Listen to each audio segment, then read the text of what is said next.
Radio J. Pont-Neuf, Shlomo Malka. Radio J. Pont-Neuf, l'émission hebdomadaire consacrée à l'actualité du livre. Invité de Pont-Neuf, Dan Arbib, qui a pris part à l'édition de la Pléiade consacrée à Spinoza. Dan Arbib, bonjour. Bonjour. Merci d'être avec nous. Je suis heureux de vous recevoir. Vous avez participé à la publication du Spinoza en Pléiade, Spinoza dont vous êtes spécialiste. C'est une entrée tardive de ce philosophe, ou est-ce qu'il y a eu une première Pléiade avant, je crois, dans les années 60, non ? Il y a eu une première Pléiade dans les années 50, en 55-56. Première Pléiade qui ne s'est jamais vraiment imposée, du fait de choix terminologiques un peu discutables, du fait d'une cohérence peut-être qui était manquante. Et par conséquent, il s'est imposé d'en faire une nouvelle qui en plus prenne acte de l'augmentation exponentielle de la science spinoziste durant ces dernières années qui viennent de s'écouler. Dans une présentation de la biographie, on souligne que la formation juive de Spinoza était beaucoup moins importante qu'on ne l'a dit, notamment sa formation talmudique. Or, ce qu'on voit dans votre traduction, dont on va parler, c'est quand même une bonne maîtrise de l'hébreu et une très bonne connaissance de la Bible. Oui, pendant longtemps, on a fait courir le bruit que Spinoza se préparait à être rabbin. Et par conséquent, qu'il avait une connaissance absolument parfaite, etc. Non, de toute évidence, ça n'est pas le cas. En revanche, il était en mesure de lire le texte de la Torah en hébreu directement, tout en s'aidant de traduction, comme ferait peut-être aujourd'hui quelqu'un qui aurait eu une formation comparable au sortir d'une école juive. Deuxième remarque, quand il... Parce qu'il a fait une école juive. Parce qu'il est allé à l'école juive. Deuxième remarque, quand il prépare le traité théologico-politique, il examine la thèse selon laquelle la Bible nous laisse une entière liberté de penser. Et pour examiner correctement la thèse de la Bible, il faut examiner correctement la Bible. Et c'est pourquoi il est amené à construire une nouvelle herméneutique, c'est-à-dire une nouvelle science de l'interprétation de la Bible. Et l'une des exigences fondamentales de cette nouvelle science de l'interprétation de la Bible, c'est de maîtriser la langue de la Bible. Et c'est pourquoi il analyse le texte de l'Ancien Testament et très peu, très peu, le texte du Nouveau. Que dit-il au sujet du Nouveau ? L'examen en a déjà été mené par d'autres. Il pense peut-être à des auteurs de la Renaissance comme Erasme, etc. Et d'autre part, dit-il, je ne maîtrise pas assez le grec. Et donc, comme je ne connais pas assez le grec, j'éviterai de travailler sur le Nouveau Testament autant que j'ai travaillé sur l'Ancien. Et voilà pourquoi, s'agissant de l'Ancien, muni du Mikraot Gedolot, qui existait déjà, c'est-à-dire du texte de la Torah avec des commentaires, muni aussi d'une traduction latine, celle de Buxtorf, il est tout à fait en mesure d'évoquer les textes bibliques. Et à cette occasion, je voudrais souligner que c'est l'une des premières fois, peut-être la première, qu'il y a de l'hébreu dans la Pléiade, puisque nous avons choisi de faire figurer l'intégralité des versets qui sont convoqués par Spinoza Absolument, en hébreu, et c'est très, en caractère hébraïque. Et c'est très agréable, et on va en parler, mais d'abord, une chose. En 1948, David Ben Gourion, le fondateur de l'État d'Israël, a demandé la réhabilitation de Spinoza.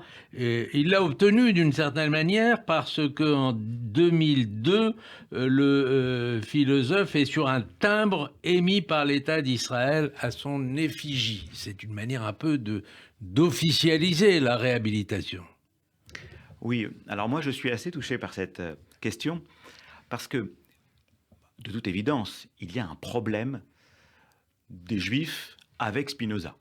Que faire de celui qui est un des nôtres, mais qui est sorti volontairement de la synagogue ? Il faut bien savoir qu'en 1656, au moment du Kherem, de l'excommunication, comme on traduit d'ailleurs sans doute fautivement, il s'est déjà exclu intellectuellement. Vous diriez quoi plutôt que Kherem ? Je ne sais Ou pas, excommunication. Exclusion, mais excommunication sonne trop chrétien, et ça ne correspond pas exactement au geste qui avait été à ce moment-là accompli par la synagogue. Dans ces années-là, Spinoza s'est déjà, dans une certaine mesure, retiré intellectuellement, psychologiquement du judaïsme. Donc notre problème consiste à savoir quelle est la place que nous pouvons faire à Spinoza, qui est un des nôtres, sans en être complètement, puisqu'il a lui-même refusé d'en être. Et je trouve un petit peu désobligeante, cette annexion que l'on fait de Spinoza, c'est-à-dire de celui qui a délibérément choisi de partir. Néanmoins, et le TTP le montre, le traité théologico-politique le montre, il se meut dans l'horizon juif. Et l'horizon juif est celui à partir duquel il parle. D'autre part, on a pu montrer qu'un certain nombre de ces thèses, si hostiles qu'elles paraissent au judaïsme, proviennent du judaïsme et d'un certain nombre de penseurs juifs ou de commentateurs juifs. Donc il faut à la fois entendre cette volonté de partir du judaïsme, mais en même temps d'en partir au sens où ça reste un point de départ. Et pour lui, c'est inaliénable. Voilà pourquoi on est dans un certain inconfort s'agissant de la position de Spinoza. D'autant que il y a d'une certaine manière, on va en parler d'ailleurs de la traduction de la grammaire, du précis de grammaire, une bonne connaissance de la grammaire, et ça sera 2 ans avant sa mort. Donc, est-ce que c'est une manière de revenir au judaïsme ou pas? Je laisse cette question, mais je voudrais vous poser une autre question. Est-ce que, pour l'essentiel, ce qui lui a été reproché dans le Kherem prononcé à son encontre est dû à son athéisme? Alors c'est très difficile de le savoir. Nous n'avons pas grand-chose sur ce Kherem. Ce qu'il est important de souligner d'ores et déjà, c'est que ce Kherem prononcé en 56 s'adresse à un jeune homme qui a 24 ans, qui n'a encore rien écrit. Il faut savoir que le Spinoza que connaissent les contemporains n'est pas celui que nous connaissons. Nous, quand nous parlons de Spinoza, nous évoquons l'éthique. Un grand texte qui dit, en gros, que Dieu, tel que se le représentent les religions, c'est-à-dire un être qui serait transcendant au monde, etc., n'existe pas. Ce qui existe, c'est le réel, toute la nature. Et comme il n'existe que la nature et que le réel, eh bien cette nature est Dieu. Donc c'est un concept de Dieu tout à fait singulier qui n'a rien à voir avec le Dieu des religions. Voilà la thèse que défend l'éthique. Sauf que l'éthique est un texte posthume. Spinoza meurt en 1677, et donc immédiatement après, ses amis travaillent à publier les textes qu'il a laissés. Certes, on connaissait l'éthique parce que ça circulait dans le monde savant, et Spinoza montrait le manuscrit à ses amis, mais enfin, ce n'était pas le texte par lequel on connaissait Spinoza. Quel était le texte que Spinoza avait publié de son vivant? Il y avait d'abord un premier texte, les principes de la philosophie de Descartes, qui sont des notes de cours qui concernent Descartes à proprement parler, et qui comporte un petit appendice où Spinoza développe quelques thèses propres, mais enfin, pas grand-chose.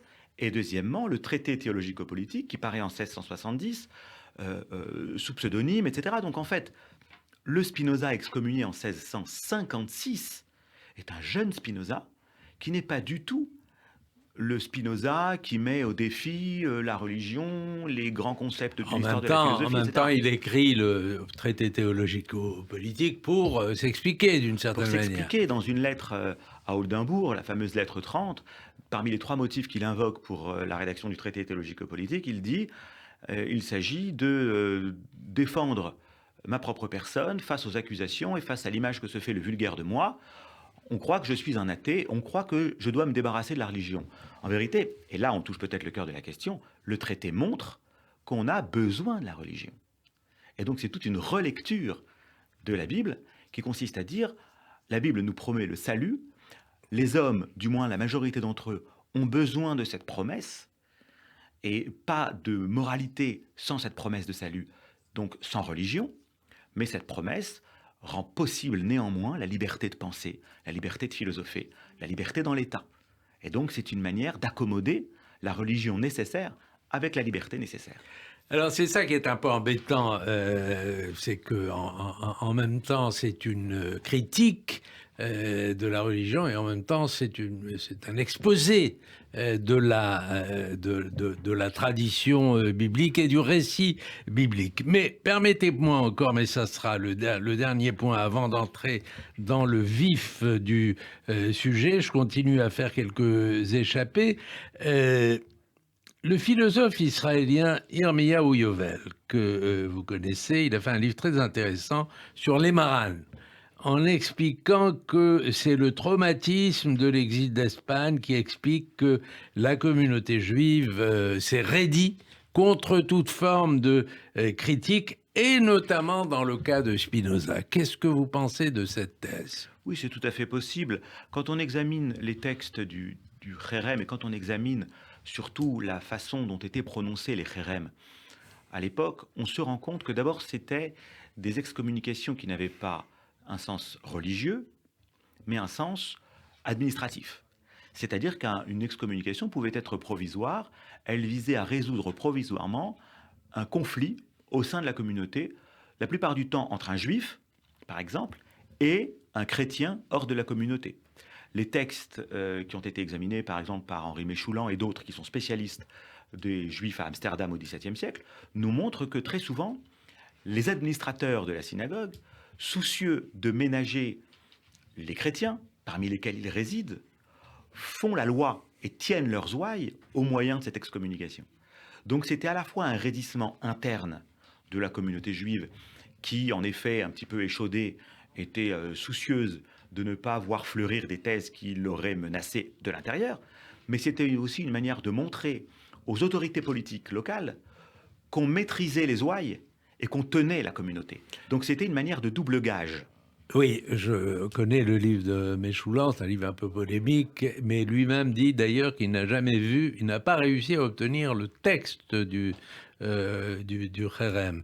Et là, j'ai l'impression que vous le minorez un peu, ce Kherem, parce que Non, bon, il n'a pas le droit d'aller à la synagogue, il n'a pas le droit faire, je veux dire, faire monter ses enfants à la Torah, etc. Il y a quand même, il est extrêmement limité. La preuve, c'est qu'il ne met plus les pieds à la Bien sûr, mais le texte de l'excommunication que nous avons, mais par des sources en effet qu'on peut discuter, est d'une grande violence et il pose un certain nombre de problèmes. Il est vrai qu'il prend une forme religieuse, là où d'ordinaire un kherem était administratif et politique. Donc c'est un peu étrange. Deuxièmement, nous savons que Spinoza, autour de cette période, peut-être avant, peut-être pendant, peut-être après, a écrit un texte que nous n'avons pas gardé, que nous connaissons par témoignage, qui s'appelle Apologie pour la sortie de la synagogue. Apologie de Baruch de Spinoza pour la sortie de la synagogue. Autrement dit, dès l'époque du Kherem, peut-être avant, peut-être pendant, peut-être après, il s'auto-justifiait et montrait que la sortie de la synagogue n'était pas prononcée sans doute à son encontre, mais c'était d'abord une décision qu'il avait prise fondamentalement. Donc je ne cherche pas à la minorer, mais je ne cherche pas à l'emphatiser non plus. Je crois qu'il y a un traumatisme dans la mémoire juive à l'égard de ce Kherem. Il faut le voir comme quelque chose de beaucoup plus simple, dont Spinoza ne fait pas beaucoup état, dont à ma connaissance il ne fait pas état. Et par conséquent, il ne faut pas lui donner de force symbolique trop importante. Alors, quand on regarde le traité théologico-politique que vous avez traduit, immense travail, c'est quand même, il faut dire, la gratitude du lecteur pour ce travail que vous avez fait, on s'aperçoit quand même que si Spinoza refuse les miracles, s'il rejette ce qu'il appelle les superstitions, il respecte quand même l'écriture et l'interprétation qui peut en être faite. Vous êtes d'accord là-dessus ? Alors, il respecte l'écriture, c'est vrai. Il respecte l'interprétation qui peut en être faite. Non. La situation que doit affronter Spinoza est la suivante. Très souvent, les ministres du culte ou les hommes politiques se fondent sur l'écriture, c'est-à-dire sur la Bible, sur la Torah, pour le dire dans le lexique qui pouvait être celui du jeune Spinoza, pour autoriser des pratiques autoritaires qui nuisent à la liberté de penser, qui asservissent le peuple, etc.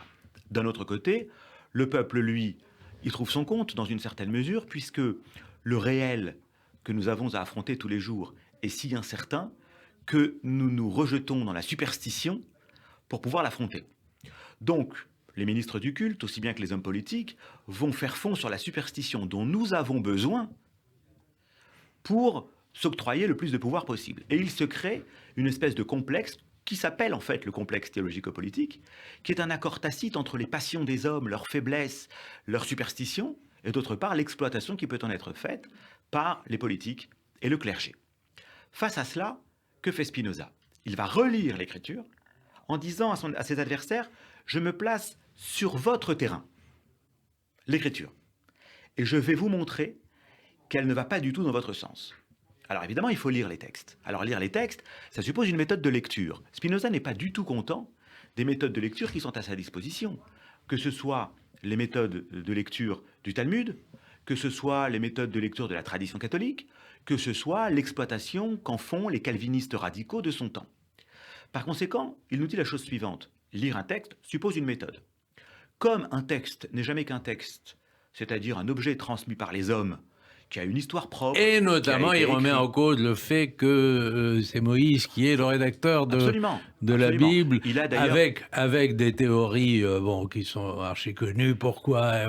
Comment il peut dire de lui-même qu'il est Absolument, le plus humble des absolument. hommes, etc., si c'est lui qui écrit? Absolument. Et vous observerez que sur ce point d'ailleurs, il assume une part de la tradition juive, puisque certaines de ses polémiques ont été ouvertes dans le Talmud même, qu'il connaît, que sans doute il a examiné. Je mets ces textes en note d'ailleurs, et on voit très bien que très souvent les textes de Spinoza répondent à ces textes du Talmud qu'ils exploitent. Maïmonide avait évoqué un certain nombre de questions comme celle-là. Donc il connaît le dossier et dit maintenant, je prends ce texte comme ce qu'il est, c'est-à-dire un texte humain, transmis par des hommes, qui n'a peut-être pas l'unité magique qu'on lui prête, il n'est pas descendu du ciel comme une espèce de monolithe nucléaire définitif, mais c'est un texte dont il importe de faire l'histoire. Et par conséquent, il met en place ce qui commence à être mis en place au XVIIe siècle, y compris en France d'ailleurs, une critique biblique, c'est-à-dire une critique historique. Il compare les textes, il évoque la possibilité que des manuscrits aient été corrompus, il examine ces questions-là, et il en tire une chose, et une chose absolument fondamentale, qui est que, en dépit de toutes les variations du texte biblique, en dépit de toutes les variantes, en dépit de toutes les vicissitudes de la transmission du texte, il y a un noyau, qui est que la Bible commande l'amour du prochain, c'est-à-dire la justice et la charité. Et cela, nous dit-il, en dépit de toutes les controverses qu'on peut avoir sur la philologie propre au texte, Donc il est un point définitif. reconnaît une force au texte, Absolument. il reconnaît une inspiration au texte, malgré le fait que les auteurs peuvent être disparates et Absolument. enfin, Et alors, la théorie de la critique biblique. Et ce qui est formidable, c'est qu'ils nous disent ce noyau éthique est transhistorique. En revanche, les manuscrits ont pu se corrompre, ont pu éventuellement avoir une histoire, il faut l'établir. Et d'autre part, les prophètes eux-mêmes ont pu dire des choses variables. La seule chose qui change, ce sont les représentations des prophètes, l'imagination qu'ils avaient. Mais ce qui ne change pas, c'est l'injonction éthique. Donc, cette injonction éthique étant donnée comme immuable, nous pouvons avoir toutes les représentations philosophiques que nous voulons de Dieu, de la nature, du monde. Autrement dit, on peut se faire une philosophie propre. La Torah l'autorise, pour autant seulement que le noyau éthique perdure. Alors, vous, Dan Arbib, comme juif religieux, est-ce que vous êtes choqué par certains passages que vous traduisez? Il faudrait que vous m'en donniez quelques exemples. Non, je ne vais pas parler de vous moi. demande de manière générale comment vous abordez le. Est-ce que vous êtes obligé de vous dédoubler?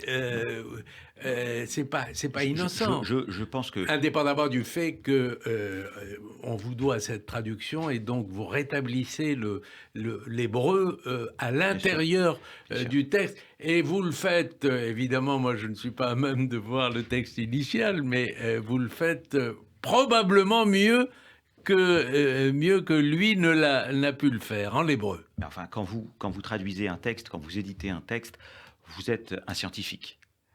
C'est-à-dire qu'il m'est arrivé moi-même d'éditer, par exemple, de traduire des textes d'un théologien du XIIIe, XIVe siècle, d'un franciscain qui s'appelle Duns Scotus, c'est du latin, et je fais ça de façon scientifique.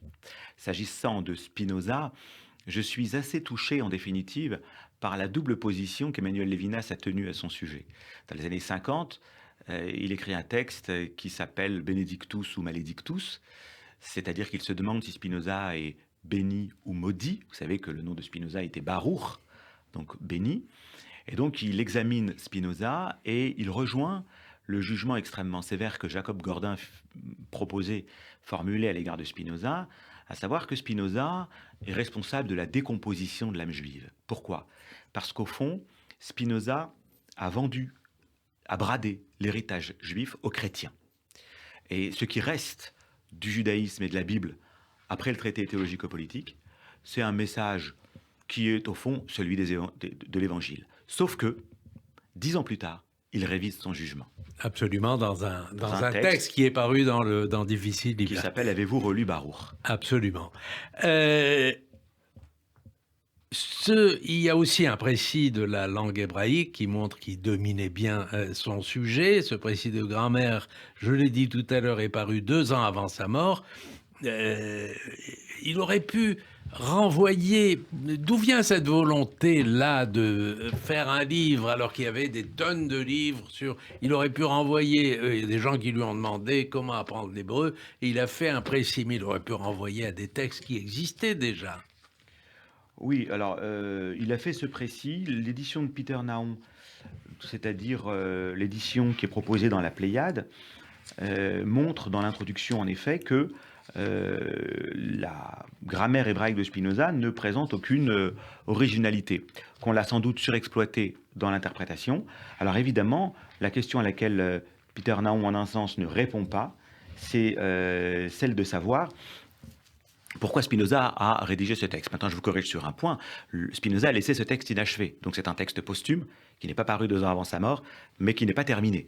Pourquoi Spinoza a-t-il rédigé ce texte qui, en plus, ne présente pas de valeur particulière par rapport à tous les textes qui étaient disponibles? Je vous rappelle que les protestants veulent lire le texte biblique. Donc en milieu protestant, des grammaires fleurissent. Absolument. Pourquoi? En Hollande notamment. En Hollande notamment. Il y a ce retour à l'hébreu. Pourquoi a-t-il rédigé ce texte qui ne se signale par aucune originalité particulière? C'est à mon avis un mystère. Alors, comme on arrive au terme de l'émission, c'est dommage parce qu'il y aurait beaucoup, évidemment, j'espère qu'on aura l'occasion de revenir une fois avec vous là-dessus. C'est un sujet important et vous avez eu beaucoup de mal à traduire Spinoza en un mot. Oui, inégalement. D'accord. Questionnaire Pont-Neuf, mais c'est des réponses. Êtes-vous ceci ou cela? Êtes-vous Dan Arbib, Tolstoï ou Dostoïevski? Dostoïevski. Êtes-vous Hugo ou Balzac? Hugo. Êtes-vous Soutine ou Modigliani?